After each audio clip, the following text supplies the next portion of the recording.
Baik, Assalamualaikum warahmatullahi wabarakatuh. Perkenalkan, nama saya Riki Sugarto Santoso Wiharja dengan NIM 1910301164 dari kelas C4.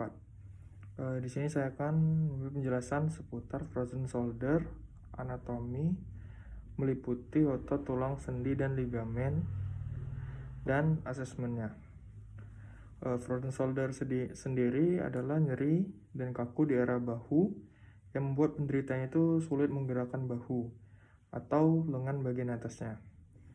Frozen shoulder ini bisa membuat penderitanya itu kesulitan untuk melakukan aktivitas sehari-hari seperti menyisir, mengangkat gayung, dan lain-lain.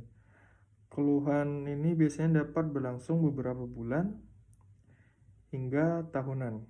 Frozen shoulder ini terjadi ketika jaringan membuat kapsul pelindung menebal sehingga pergerakan pada sendi bahu menjadi terbatas. Baik untuk anatominya, di bagian sendinya itu ada sendi glenohumeral joint, acromion-clavicular joint, sternoclavicular joint, scapula-thoracal joint, dan supracomacal joint. Untuk di bagian tulangnya ada os humerus, os scapula, dan os clavicula. Terus untuk di bagian ototnya itu ada muscle pectoralis major, muscle pectoralis minor, muscle deltoid, muscle latissimus dorsi, muscle supraspinatus, muscle infraspinatus, muscle teres minor, dan muscle suprascapularis. Baik, untuk asesmennya, nama pasiennya itu Iqbal Muharram, untuk usianya itu 19 tahun, jenis kelaminnya laki-laki, agamanya Islam. Terus untuk pekerjaannya itu mahasiswa, alamat di Jalan Pundung. Untuk keluhannya itu nyeri digerakkan pada bahu kanannya dan tidak kuat mengangkat tangan ke atas. Terus untuk riwayatnya tidak ada, riwayat dari keluarganya pun tidak ada. Terus untuk tekanan darahnya yaitu 120/80,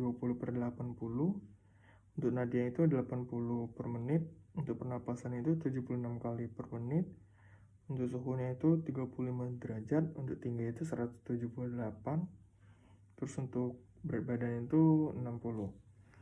Untuk inspeksinya yang saya lihat, untuk statisnya itu diperoleh data berupa pasien tidak nampak pucat, tidak nampak wedem pada bahu kanannya, terus bahu tampak simetris. Untuk dinamisnya, ekspresi pada pasien itu ekspresi pada pasien nampak kesakitan, dan untuk menahan nyeri saat lengan digerakkan baik aktif maupun pasif. Untuk palpasi, suhu lokal pada bahu kanan dan kiri itu sama, terdapat nyeri di daerah tendon otot supraspinatus dan terdapat spasme.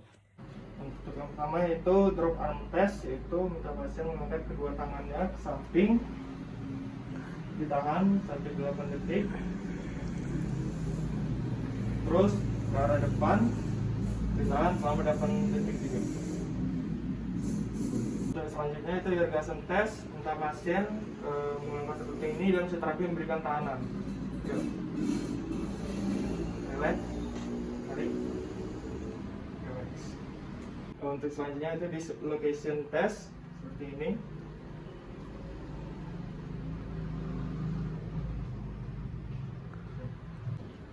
Selanjutnya itu plate test, tangan pasien menyilang ke sini,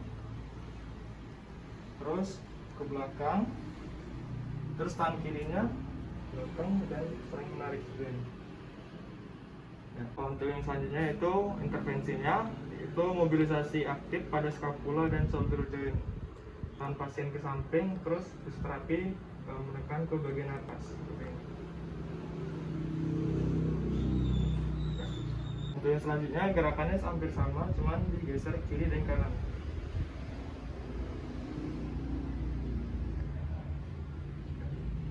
Untuk gerakan selanjutnya itu tangan pasien menekuk ke belakang, terus ini memegang sini dan gerakan mutar.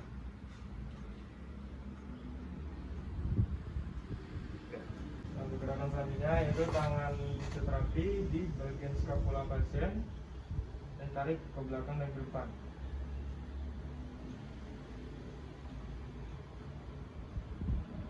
Selanjutnya tangannya disampingkan terus ditekan seperti ini.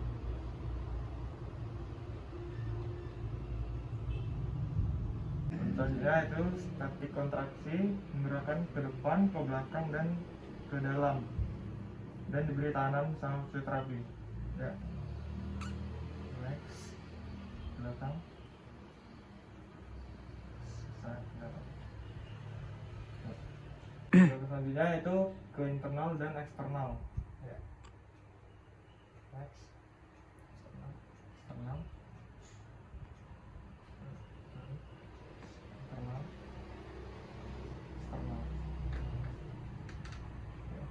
Untuk yang selanjutnya itu relaksasi shoulder, pasien menarik dan fisioterapi memberi tekanan. Ya.